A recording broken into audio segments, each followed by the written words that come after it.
अस्सलाम वालेकुम नाज़रीन, प्रोग्राम में खुशामदीद।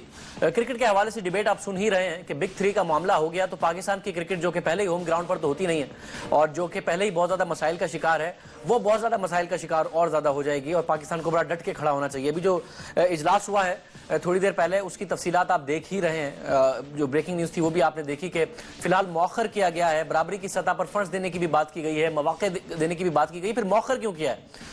मौखर करने का, अगले महीने इस पर फैसला करने का क्या ये मतलब है कि जी आप बैठ के जरा लॉबिंग कर लें, पाकिस्तान को भी मना लें, बांग्लादेश को भी मना लें? भारत की तरफ से आज धमकी भी दी गई, जो कि इंडियन मीडिया ने रिपोर्ट की कि अगर बांग्लादेश नहीं मानता बिग थ्री के फॉर्मूले पर तो हम बांग्लादेश का दौरा नहीं करेंगे। तो ये एक महीना क्या मजीद लॉबिंग के लिए मजीद दिया गया है कि जी आप दूसरे ममालिक को मना लें और बिग थ्री का फॉर्मूला जिसमें कहा जा रहा है कि पहले एक मुल्क होना था एक्स्ट्रा और अब दो होंगे, उसके लिए मान लिया जाए। और ये वाकईतन हमारी क्रिकेट को खतरे में डालता है। दो किस्म की बातें इस पर की जा रही है कि जी इस पर गैरत की बिल्कुल नहीं बात की जानी चाहिए, पाकिस्तान को बार्गेन करना चाहिए, जितना ज़्यादा एक्सट्रैक्ट कर सकता है, अच्छी सीरीज ले सकता है, भारत ने ऑफर कर दी है, उसमें जितना बिजनेस एक्सट्रैक्ट कर सकता है इस मामले पर पाकिस्तान बात करे, क्योंकि पाकिस्तान के हालात अच्छे नहीं हैं। क्रिकेट पाकिस्तान की बहुत अच्छी है बट क्रिकेट बोर्ड के हालात पाकिस्तान के हिस्टोरिकली नहीं अच्छे रहे। या फिर ये कि दूसरी जो राय है वो यही है कि जी पाकिस्तान को डट कर खड़े हो जाना चाहिए और पाकिस्तान को ये बिल्कुल नहीं होने देना चाहिए। तो इन तमाम चीज़ों पर आज गुफ्तगू होगी। बड़ा अच्छा पैनल हमारे साथ मौजूद होगा। आमिर सुहेल साहब होंगे, साबिक क्रिकेटर, मुश्ताक अहमद साहब होंगे, साबिक क्रिकेटर मिर्जा इकबाल बेग साहब होंगे, आसिफ खान साहब होंगे। एक ब्रेक मुझे प्रोग्राम में शामिल करना है, ब्रेक के बाद मैं इन सबसे गुफ्तगू का सिलसिला जारी रखूंगा।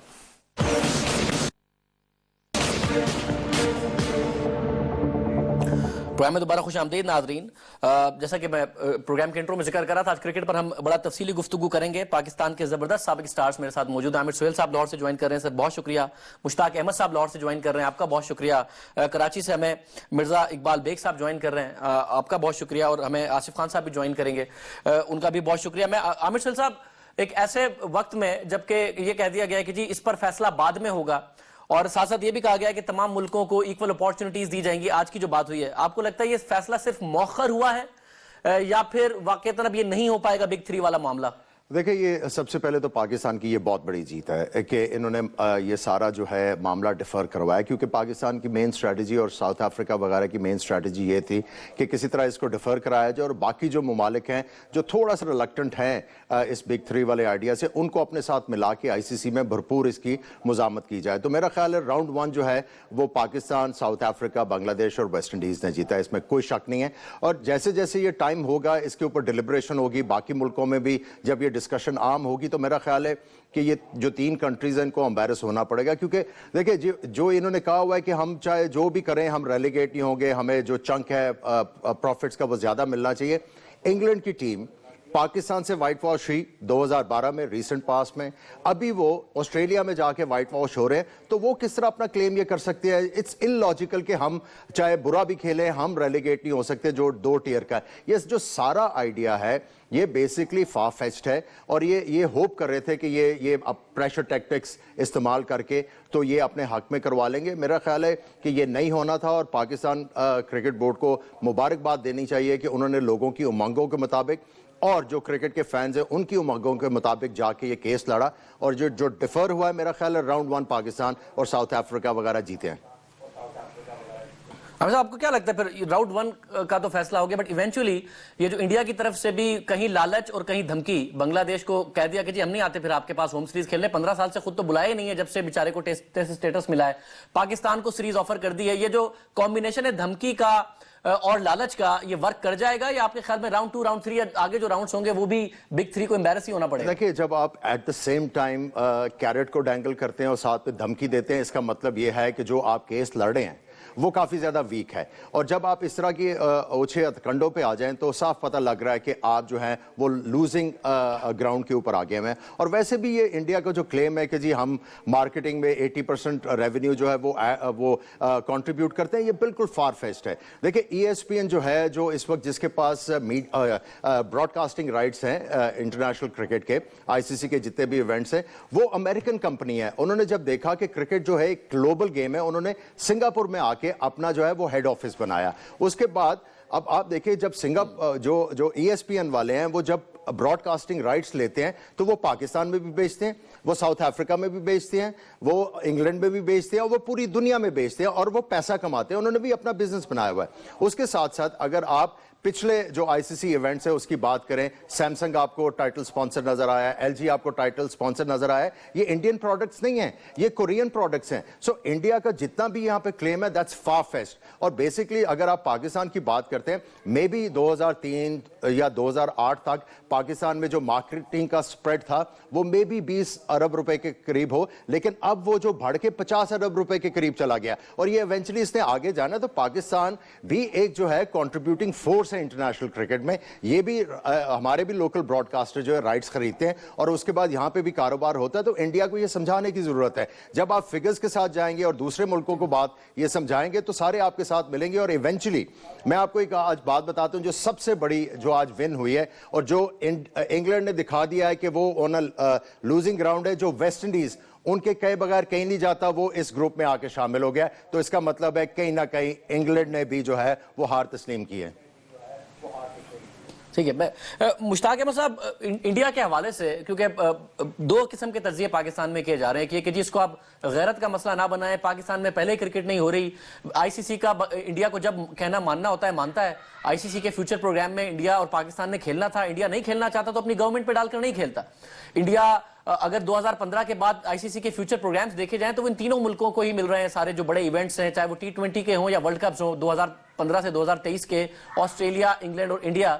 तो पाकिस्तान को मैक्सिमम इससे चाहिए कि बार्गेन करे और अपना फायदा निकाले, क्योंकि इवेंचुअली ये हो जाना है। क्या करना चाहिए पाकिस्तान को, मुशाहिद साहब? बिस्मिल्लाह रहमान रहीम।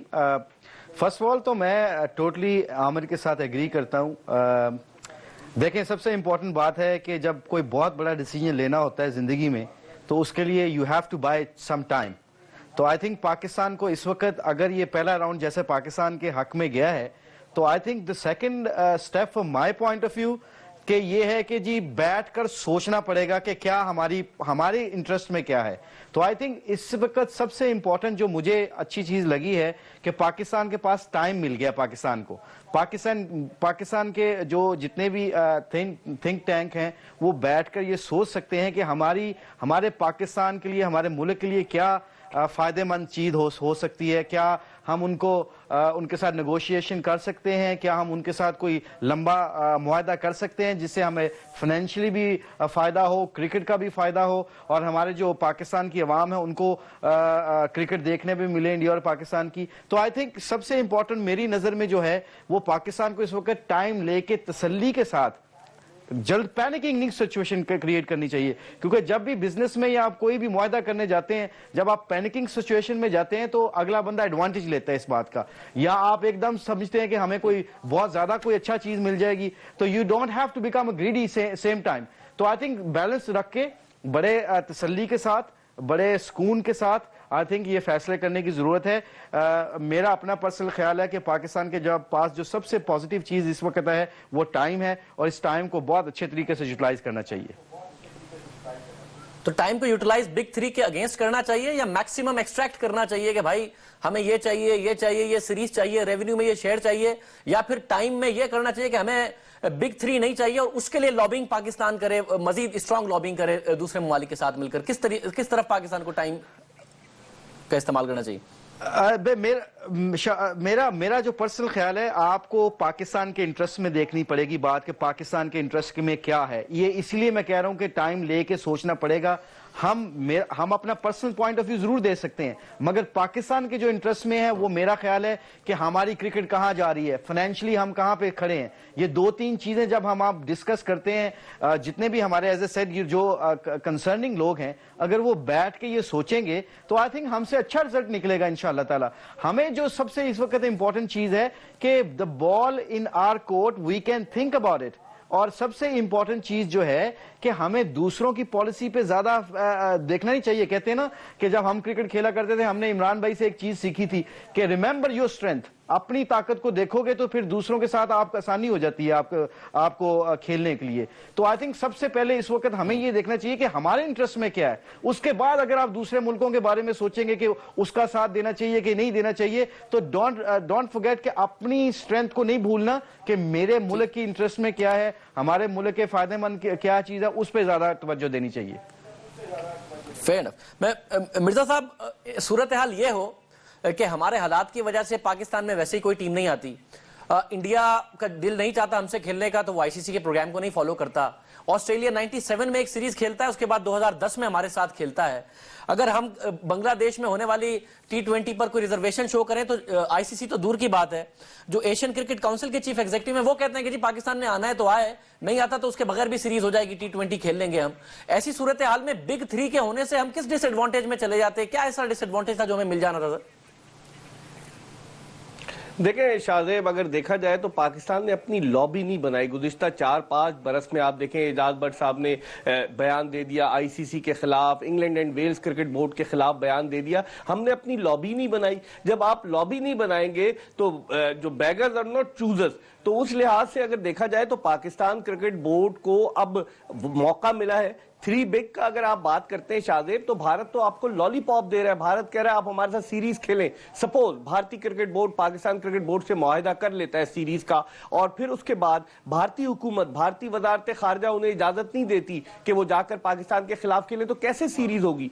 आज आईपीएल के जो प्लेयर्स के नामों की जो लिस्ट फाइनलाइज हुई है, 230 से ज्यादा क्रिकेटर्स में कोई पाकिस्तानी शामिल नहीं है। तो ये तो सिर्फ अपना काम निकालने के लिए लॉलीपॉप पाकिस्तान क्रिकेट बोर्ड को दे रहे थे। इस हवाले से पाकिस्तान को बड़ी संजीदगी के साथ सोचना होगा कि आया ये पाकिस्तान से जो बार्गेनिंग कर रहे थे, आया मुस्तकबिल में वो उन मुआहिदों पर मुकम्मल तौर से अमल दरामद करने की पोजीशन में होंगे, ये सिर्फ पाकिस्तान का सपोर्ट हासिल करने के लिए। और बिग 3 के आगे पाकिस्तान जिस तरह से डटा है, और देखें जो आमिर कह रहे थे, इसमें 4 ममालिक जो है, क्रिकेट साउथ अफ्रीका ने सबसे पहले आवाज बुलंद की शाहजेब, पाकिस्तान, श्रीलंका और हैरत अंगेज तौर पर बांग्लादेश क्रिकेट बोर्ड भी इनके साथ हो गया। अभी वेस्ट इंडियन क्रिकेट बोर्ड थोड़ा खामोश है, अगरचे क्लाइव लॉयड ने जो आईसीसी की क्रिकेट कमेटी के साबिक सरबराह है उन्होंने मुखालफत की थी। तो अभी ये 4 तो हो गए, और वेस्ट इंडीज क्रिकेट बोर्ड भी यकीनन इनके साथ मिल जाएगा। तो मैं ये समझता हूं कि पाकिस्तान ने आज बहुत अच्छा मौक़िफ़ इख्तियार किया कि डट गए और मफादात के तहफ़्फ़ुज़ के बजाय एक उसूली मौक़िफ़ को इख्तियार किया, और आने वाले वक्त में इसका पाकिस्तान को बहुत फायदा पहुंचेगा। पर मिर्जा साहब, आपने जो कहा कि अगर पाकिस्तान वो लॉलीपॉप ले ले क्रिकेट के हवाले से इंडिया से, तो पता नहीं कल इंडिया की हुकूमत मना कर दे, ये वाली बात तो बिल्कुल सही समझ में आती है क्योंकि इंडिया की हुकूमत माजी में ये करती रही है। मगर क्या अगर पाकिस्तान कुछ कंडीशनैलिटीज लगा दे कि जी अगर आपने ये सीरीज नहीं खेली तो ये पेनल्टी होगी आपके ऊपर, ये कंडीशंस आपको फॉलो करनी पड़ेंगी, ये पेनल्टी इंडियन बोर्ड को पे करनी पड़ेगी, तो उस सूरत में आप समझते हैं कि कोई सूरत बनती है कि पाकिस्तान बिग 3 को एक्सेप्ट कर ले, या किसी सूरत नहीं एक्सेप्ट करना चाहिए बिग 3 को पाकिस्तान को? शायद मेरी राय में तो किसी सूरत बिग 3 को एक्सेप्ट नहीं करना चाहिए। जिस तरह आमिर सोहेल कह रहे थे कि इंग्लैंड किधर से बिग 3 आ गया, 2012 में पाकिस्तान ने व्हाइट वॉश किया, अभी ऑस्ट्रेलिया में इंग्लैंड का क्या हशर हुआ। और उस लिहाज से आप भारतीय क्रिकेट टीम की परफॉर्मेंस देख लें, कौन सी टेस्ट रैंकिंग में, इस वक्त टेस्ट रैंकिंग में साउथ अफ्रीका की टीम नंबर 1 है। भारत आज न्यूजीलैंड से जो है वहां पर भी वनडे सीरीज हार गया, अपने घर का शेर है। 8 महीने भारत अपने मुल्क में क्रिकेट होती है जिसमें आईपीएल भी शामिल है और उसके अलावा दीगर ममालिक के खिलाफ सीरीज जिनमें वो कामयाबी हासिल करता है। जब भारत अपनी सरजमीन से बाहर निकलकर किसी मुल्क के खिलाफ सीरीज खेलता है, जिद्दोजहद में मसरूफ नजर आता है। अभी साउथ अफ्रीका के खिलाफ सीरीज में मिसाल देख लें भारत की। तो हमें बिग 3 को किसी सूरत एक्सेप्ट नहीं करना चाहिए शाहजेब। 1989 में यह वीटो पावर खत्म हुई थी जब ऑस्ट्रेलिया और इंग्लैंड की दादागिरी थी क्रिकेट पर। उसके बाद से अब आप देखें 24 बरस तक यह सिलसिला चलता रहा। अब अचानक भारत को ख्याल आ गया कि जिसने उनकी वीटो पावर खत्म कराने में पाकिस्तान का भरपूर अंदाज से पाकिस्तान को करना चाहिए, बार्गेनिंग नहीं करनी चाहिए। बहुत सारे लोग जो बहुत सारे एक क्रिकेटर हैं वो कहते हैं कि हमें जो भी मिल रहा है ले लें। क्या हम भिखारी हैं? हमें जो मिल रहा है वो ले लें? हमें अपनी इज्जत, अपने वकार को मलूज़े खातिर रखना होगा।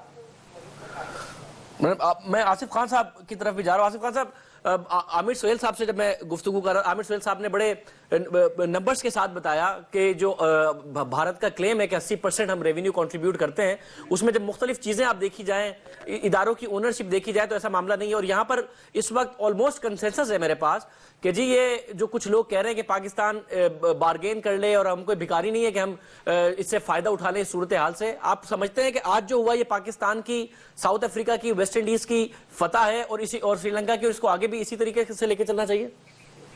देखिए शाहजेब, अगर पता है पाकिस्तान की तो आईसीसी ने क्लियर इस वक्त मौकफ नहीं अपनाया। जो आज आईसीसी की रिलीज आई है उसके मुताबिक ये है कि जो आइंदा इजलास होगा उसमें इस मामले पर मजीद बातचीत की जाएगी। तो मेरे हिसाब से इसमें 2 पहलू हैं। अगर आप पाकिस्तान की इसको पता के एंगल से देखते हैं तो ठीक है, पाकिस्तान को वक्त मिला कि वो जो मुखालिफ ग्रुप है बिग थ्री को हटा के जो बाकी जो 7 बचते हैं, बल्कि 6 बचते हैं क्योंकि न्यूजीलैंड भी उनके साथ है, तो उनके साथ पाकिस्तान अपनी लॉबी को मजीद मजबूत कर ले। लेकिन इसी दौरान ये मौका जो है वो इंडिया, इंग्लैंड, ऑस्ट्रेलिया और न्यूजीलैंड को भी दिया गया है कि 1 महीने के अंदर अंदर वो भी अपना केस मजबूत कर सकते हैं। तो ये दो तरफा बात है। और अगर इस रिलीज को अगर आप देखें तो इसमें कुछ चीजें तो मुझे लग रहा है कि उनकी मानी गई हैं। उसमें ये कहा है कि एक टेस्ट क्रिकेट का फंड है जो इक्वली डिस्ट्रीब्यूट होगा फुल मेंबर्स में, लेकिन except the board of control for cricket in India, cricket Australia and England. तो ये वाली बात हो गई। एक नया फंड टेस्ट क्रिकेट का है जो कि इक्वली डिस्ट्रीब्यूट होगा, लेकिन इन तीनों में नहीं होगा। उसके अलावा ये भी कहते हैं कि ये जरूरत है इस वक्त की स्ट्रांग लीडरशिप होनी चाहिए आईसीसी की, जिसमें तमाम लीडिंग मेंबर्स को इन्वॉल्व किया जाए। और आईसीसी ये चाहती है, उसमें लिखा हुआ है कि बीसीसीआई को सेंट्रल लीडरशिप रिस्पॉन्सिबिलिटी भी दी जाए। उसके अलावा ये भी कहते हैं कि इस्टेब्लिश की जाए एग्जीक्यूटिव कमेटी और फाइनेंशियल कमर्शियल अफेयर्स कमेटी, ताकि लीडरशिप प्रोवाइड की जा सके। और क्योंकि आईसीसी इस वक्त ट्रांजिशन फेज से गुजर रही है, इसलिए 2 साल के लिए जो इन कमेटीज के जो 3 हैं, इनकी जो सरबराही है वो भी बीसीसीआई को दी गई है। उसके अलावा इंग्लिश क्रिकेट बोर्ड को दी गई है और ऑस्ट्रेलियन क्रिकेट बोर्ड को दी गई है। तो बात कहाँ पे आके पाकिस्तान के फेवर में आती है? फिर वो पैसे वाला मामला एक है, बाकी ये एडमिनिस्ट्रेटिव कंट्रोल वो मांग रहे थे वो बात है। तो ये बातें आपके सामने, ये अभी इस रिलीज के अंदर लिखा हुआ है। तो इसमें पाकिस्तान की आसिफ साहब ये जो मामला है, क्योंकि प्रेस रिलीज मेरे सामने, आमिर सुहेल साहब ये मुकम्मल फतह फिर कैसे हुई जो आसिफ खान साहब बता रहे हैं कि प्रेस रिलीज में ये बातें भी साथ साथ लिख दी गई हैं? देखिए, ये प्रेस रिलीज जो है अब कुछ लोगों ने अपनी फेस सेविंग तो करानी है, लेकिन बात यह है कि असूली मौक़िफ़ जो है वो उसके ऊपर सबको जो है पाबंद रहना चाहिए। देखें, आप अपनी प्राइड और प्रिंसिपल को बार्टर नहीं कर सकते पैसे के साथ। अब जब लॉबिंग की बात हो रही है, जब आप कह रहे हैं कि 3 बिग्स को भी मौका मिलेगा लॉबिंग करने का, देखें जो 2015 से लेके 2022 तक जो प्रोजेक्टेड जो मार्केटिंग और ब्रॉडकास्टिंग जो रेवेन्यू जनरेट होंगे वो बनते हैं कोई 15,700 करोड़। ये इंडियन करेंसी में ये एस्टिमेट हुआ है। अगर उसको आप 5,000 करोड़ जो है, 6,000 करोड़ जो है, इनको साइड पे कर दे डेवलपमेंट के लिए और एक्सपेंसेस के लिए, बाकी बचते हैं 10,000 करोड़। अब 10,000 करोड़ का मतलब है 10 मेन मेंबर्स में जब आप करेंगे तो हर किसी को 10 अरब रुपया जो मिलेगा। अब जब आप ये दूसरा हिसाब कर रहे हैं, बिग 3 वाला जो फॉर्मूला है, अब जब इन्होंने जाके लॉबिंग करनी है, तो क्या ये बांग्लादेश को, जिसको ये कह रहे हैं कि हम लोग 55 अरब रुपए के करीब देंगे इस सारे सिनारियों के बाद, क्या आप उनको 45 अरब रुपया देंगे? क्या आप बाकी मुल्कों को देंगे? तो फायदा क्या? तो बात सिंपल सी है, यहाँ पे प्रिंसिपल स्टांस रहना चाहिए। और मैं आपको एक बात बताऊं, यहाँ पे जो भी लोग कह रहे हैं कि पाकिस्तान जो है वो जो डैंगल की जा रही है कैरेट, उसको ले ले, अपना मुफाद देख ले, मेरा ख्याल है कि पाकिस्तान को लीडरशिप क्वालिटी दिखानी चाहिए। पाकिस्तान के साथ बहुत बुरा हुआ है पिछले 10 सालों से, आईसीसी और दूसरे मुल्कों ने सही तरह ट्रीट नहीं किया हुआ। जब पाकिस्तान अपनी स्ट्रेंथ गेन करेगा इस सारे सिनारियों में, तो मैं आपको बताता हूं कि इंडिया भी आएगा और दूसरे मुल्क में भी आएंगे पाकिस्तान में। ये पाकिस्तान को मौका प्रिंसिपल स्टांस के ऊपर रहना चाहिए और बिल्कुल नहीं खोना चाहिए। और मैं आपको गारंटी कर रहा हूं, अगर पाकिस्तान यहां पे डटा रहा तो पाकिस्तान एक फोर्स इमर्ज होगी आईसीसी में और पाकिस्तान की बात को सारे रिस्पेक्ट के साथ देखेंगे। मुझे एक ब्रेक प्रोग्राम में शामिल करना है। मैं चाह रहा हूं आसिफ खान साहब का मौकफ इस वाले बात पर भी मालूम कर लो, फिर जो दूसरे पैनलिस्ट हैं उनके सामने भी ये सारा का सारा मुद्दा रखूं एक ब्रेक के बाद। प्रोग्राम में दोबारा खुश आमदीद नाजरीन। आसिफ खान साहब, आप नहीं इस बात पर यकीन रखते क्योंकि एक क्रिकेटर की भी मिसाल दी मिर्जा साहब ने कि वो कह रहे हैं कि जी गैरत की बात ना करें, यहाँ पर मैक्सिमम एक्सट्रैक्ट करने की कोशिश करें। आप नहीं समझते, क्योंकि आमिर सुहेल साहब भी कह रहे हैं कि जी फ्यूचर पाकिस्तान की क्रिकेट का यहाँ से ब्राइट होगा, पाकिस्तान की बार्गेनिंग पोजीशन बेहतर होगी अगर पाकिस्तान लॉबिंग करता है और दूसरे मुल्कों के साथ लॉबिंग करके इस बिग 3 फॉर्मूले पर नहीं अमल होने देता, जो कि आज जीत भी हो गई। आप नहीं समझते? देखिए, पाकिस्तान का अपना हाउस एंड ऑर्डर है या नहीं है, पहले ये चीज देखने की जरूरत है। 2012 में किसी और चेयरमैन ने आईसीसी मीटिंग अटेंड की थी, पूरे 2013 के मिड से लेके किसी और ने की है, आज फिर एक और चेयरमैन है। तो ये तो आपका घर का हाल है। अब जो सिस्टम आमिर साहब जो बात कर रहे हैं वो मेरे ख्याल से सिस्टम बना के और सिस्टमैटिकली चीज को करने की बात करें, तो आप भारतीय क्रिकेट बोर्ड का जरा अंदाज मुलायजा कीजिए इस मीटिंग में जाने से पहले एक बहुत बड़ा उन्होंने अपनी वर्किंग कमेटी का इजलास रखा था पहले चेन्नई में। इस तरह की कोई चीज मुझे पीसीबी के एंड पर मुझे नहीं, मैंने प्रेस रिलीज नहीं पढ़ी ऑफिशियली कि कोई बहुत बड़ी मुशावरत की हो कि हमें जाके वहां करना क्या है। उस वर्किंग कमेटी के इजलास में आईसीसी ने, बीसीसीआई ने तमाम अपनी एसोसिएशन के लोगों को बताया और उसमें एक बड़ी इंपॉर्टेंट शख्सियत मौजूद थी। मेरे सारे जो यहाँ पर मेरे मोहतरम बैठे, जगमोहन डालमिया साहब का सबको नाम पता है। वहां पर उन्होंने बताया अपनी तमाम एसोसिएशन को कि कौन सा ऐसा पॉइंट है जिस पर फ्लेक्सिबिलिटी शो नहीं करेगा बीसीसीआई, वो डिस्ट्रीब्यूशन ऑफ फंड्स का मामला है। बाकी जो रेलीगेशन वाला मामला है ये सबसे ज्यादा कमजोर है। ये बीसीसीआई ने खुद अपने घर के अंदर बैठ के अपनी वर्किंग कमेटी के इजलास में इस चीज को तस्लीम किया था और जो दीगर मामला हैं उसके ऊपर भी बात हुई थी। लेकिन अब देखें, अब जो आज के दिन के बाद फैसला किया उसमें उनकी वो वाली बात तो तकरीबन मान ही ली गई है कि तमाम मेंबर्स में पैसा डिस्ट्रीब्यूट होगा बराबर, उन तीनों को छोड़ के। उसके अलावा कमेटीज के हवाले से जो बात हुई है, जो मैं आपको पहले बता चुका हूँ, उसके अंदर भी उनकी नुमाइंदगी 2 साल के लिए आ गई है। करना बिल्कुल ऐसे ही चाहिए कि आप फॉर्म खड़े हो जाएं, आप एक चीज को लीड करें, लेकिन आपको उसके लिए आपका अपना सिस्टम, आपके अपने कदम भी इतने ज्यादा मजबूत होने चाहिए। खानज़ादा, यहाँ पे मैं थोड़ा सा बात करना चाहूँगा। खिलाफ नहीं कर रहा इस चीज से कि आप जी आमिर सैल साहब। जी मैं यहाँ पे ये कहना चाहूंगा, अगर हाउस इन ऑर्डर की बात कर रहे हैं वो तो हाउस इन ऑर्डर हो जाएगा जब ज़का अशरफ साहब आएंगे। सुप्रीम कोर्ट में फैसला चल रहा है, जो उसकी तरफ अलूड कर रहे थे वो तो हो जाएगा। लेकिन अगर ये कह रहे हैं कि अगर इंडिया का भी हाउस इन ऑर्डर है तो फिर इनको थोड़ा सा जो है जाके स्टडी करना पड़ेगा। देखिए, इंडिया आज आईसीसी में जाता है और पाकिस्तान और दूसरे मुल्कों के आगे कैरेट टैंगल कर रहा है कि आप ये कर लें, हम ये कर देंगे, वो कर देंगे, आईपीएल में आपके प्लेयर खिला देंगे। आज दूसरी तरफ से आईपीएल का जो डायरेक्टरेट है वहां से एक लिस्ट आ गई जिसमें 233 प्लेयरों में पाकिस्तानी किसी प्लेयर का नाम नहीं था। तो अगर ये कह रहे हैं कि उनका हाउस इन ऑर्डर है, वहां पे भी रिजेंटमेंट है। उनको भी पता है कि ये जो करने जा रहे हैं ये डुएबल नहीं है और इससे एम्बैरस होगे और इंडियन क्रिकेट एम्बैरस होगी। अब यहां पे जो बात करने वाली है जी आईसीसी में जाके, वो ये है आईसीसी से और इंडिया से ये पूछा जाए कि भाई आप हमारे कमेंटेटर्स जो है आईपीएल में और दूसरी जगह पे रखते हैं, आप हमारा जो है कोच रखते हैं, हमारे अंपायर के हमारे 3 चेयरमैन 3 डिफरेंट मीटिंग्स अटेंड करते हैं। I am not saying that मुझे ये इतना मैथमेटिकली नहीं पता जिस तरह आमिर ने पूरा प्लान किया हुआ है और इनको पता है पूरा, मैं इनको अप्रिशिएट करता हूं इस बात पे। मगर हमारे सिस्टम में देखें, पिछले 7 साल से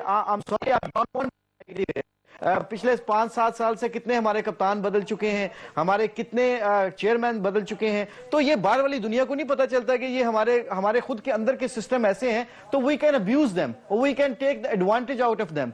मगर ये जब तक हमारे खुद के सिस्टम सही नहीं होंगे, हम अपने प्रिंसिपल्स को और अपने असूलों को कहां मनवाएंगे? हमारे खुद के असूल और प्रिंसिपल तो मिलते ही नहीं है, तो हम बाहर जाके लड़ें। इस बात पे हमें सबसे पहले इंपॉर्टेंट चीज है, हमें गोल प्लान बनाना पड़ेगा, स्ट्रेटजीज बनानी पड़ेगी कि क्या करना है इस वक्त। जैसे बड़ा सिंपल सी बात है, either you have to stand up on your principles और यू हैव टू गो जी हिकमत और बसीरत के साथ हम काम करें कि जी हमारे पाकिस्तान के लिए क्या फायदा है। पाकिस्तान की देखें, मुझे फॉर एग्जांपल मैं अपनी मिसाल देता हूं, मुझे एक फ्रेंचाइज ने ऑफर की हुई है कि जी आप आके हमारी टीम की कोचिंग करें। अगर मेरे प्रिंसिपल ये कहते हैं मुझे कि मेरे मुल्क के लिए मैं बदनामी का बायस बनूंगा या मैं अच्छाई का बायस बनूंगा, तो मुझे चूज करना है, ये मेरे the ball in my court.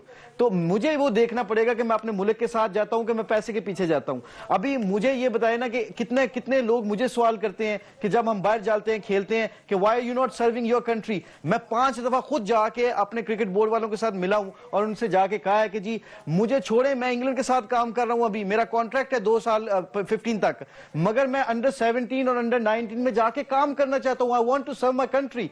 जब यहां तक हम पैशनेट हैं अपने मुल्क के बारे में, तो हमारे सबसे पहले के खुद को स्टैंडर्ड सही करना पड़ेगा। जैसे आमिर, अगर बिल्कुल आमिर की मैं बात बताता हूं, 15 साल में इनके साथ खेला हूं, ये जेन्युइन है। अगर मुझे पता है ये कोई काम कर सकते हैं तो I should raise my voice for him. तो हमारे सबसे पहले सिस्टम में ये होना चाहिए कि बीइंग नेशन, हमें जब हमारे कोई बंदा खड़ा होता है, तो लीडर खड़ा होता है, तो we have to support him, चाहे वो गलत हो सम टाइम, मगर some time we have to support. That's national policy should be like that. Mirza साहब आपके तो माशाल्लाह आपकी याददाश्त और आपके नंबर्स तो मैंने देखा है, जब भी आपका प्रोग्राम देखता हूं वो तो बहुत ही पक्के और तगड़े हैं। अब यहां पर एक मुश्ताक अहमद साहब को ओपिनियन है जो कि दरमियान में है। कुछ बातों से वो अग्री कर रहे हैं, जो आसिफ खान साहब कह रहे हैं, कुछ आमिर सैल साहब कह रहे हैं।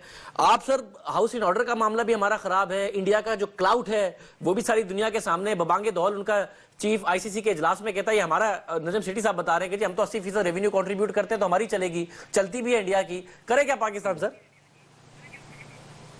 शाहजेब, आप देखें 1999 से लेकर अब ये 2014 शुरू हो गया है, गुज़िश्ता 14 बरस में 9 चेयरमैन आए हैं पाकिस्तान क्रिकेट बोर्ड के।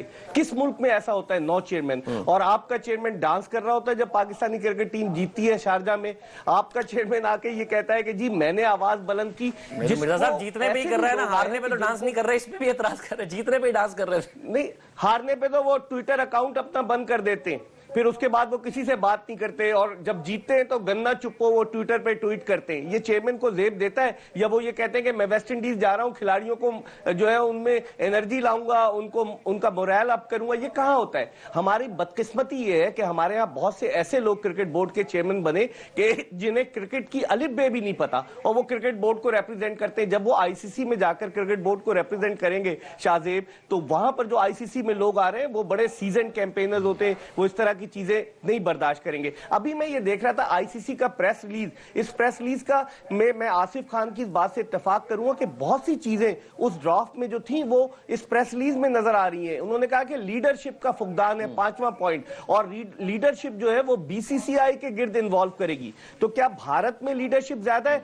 जहां क्रिकेट बोर्ड का चेयरमैन का दामाद जो है वो मैच फिक्सिंग के इल्जाम में जेल की हवा खाता है? तो वहां कहां से लीडरशिप आ गई? भारत में तो खुद आपस में रस्साकशी है, जगमोहन डालमिया और श्रीनिवासन के दरमियान जबरदस्त कशमकश जारी है। तो यह समझ में नहीं आता, बड़ा डिप्लोमेटिकली इसके जो पॉइंट्स हैं वो ड्राफ्ट किए गए। इनमें जिस तरह आसिफ ने एक पॉइंट रेज किया कि इन्होंने कहा फंड इक्वली तकसीम किया जाएगा टेस्ट क्रिकेट खेलने वाले ममालिक में, सिवाय ऑस्ट्रेलिया, भारत और इंडिया के और इंग्लैंड के। तो इसका मतलब यह हुआ कि यहां पर भी वो अपनी बात मनवाने में कामयाब हुए। एफटीपी के हवाले से वो कहते हैं चूंकि राइट्स बेच चुके हैं, तो वो कहते हैं कि 2015 तक तो हम ये राइट्स जो है 2025 तक तो यही रहेगा एफटीपी बायलैटरल सीरीज। यानी कि इसमें उन्होंने बड़ा डिप्लोमेटिकली क्लेवरली इसको जो है प्रेस रिलीज को वो किया है। शाहजेब, अगर आप इसको गौर से पढ़े तो इसमें सिवाय एक चीज की जो रेलीगेशन का पॉइंट है, साहब ये फिर फेस सेविंग हुई जिसका आमिर सैल साहब जिक्र कर रहे थे, या फिर बहुत कुछ अचीव कर गया इंडिया ऑस्ट्रेलिया और इंग्लैंड?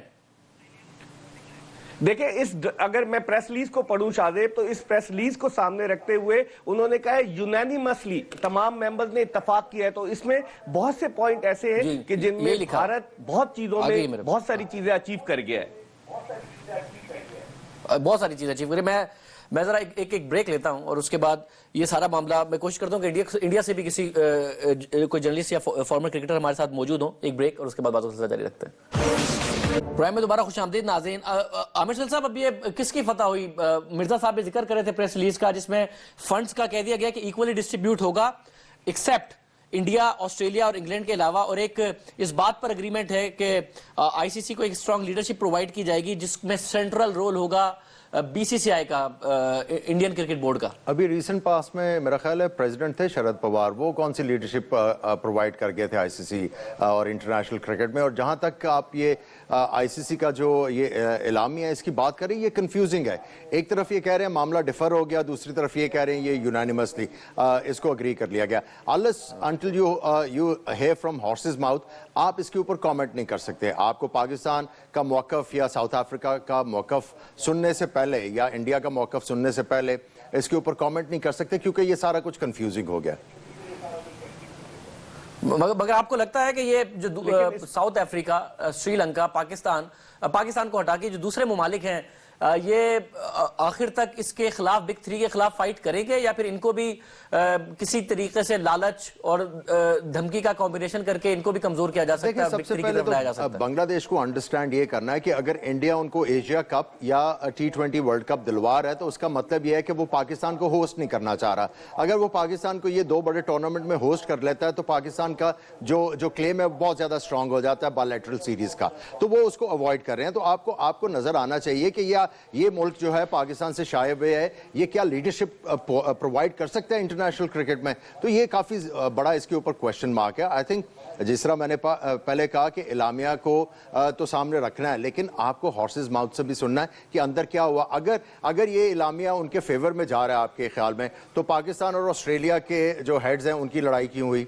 या बांग्लादेश को धमकियां क्यों दी जा रही हैं कि हम जो है एशिया कप और T20 वर्ल्ड कप नहीं खेलने आएंगे? So this has become all confusing. हमें थोड़ा सा वेट करना पड़ेगा to make a real comment. ये आप सही कह रहे हैं कि मामला आज बड़ा गर्मा गर्म रहा इजलास में, जो रिपोर्ट्स आई हैं वो भी यही। मुश्ताक अहमद साहब, आपको लगता है कि इवेंचुअली मामला ये बिग थ्री के फेवर में हो जाना है और इसका आगाज इस प्रेस रिलीज से हो गया, या फिर आईसीसी में ये जो दूसरे प्लेयर्स हैं, इनकी दूसरे मुमालिक हैं, इनकी ज्यादा चलने वाली है आने वाले दिनों में? नहीं, वो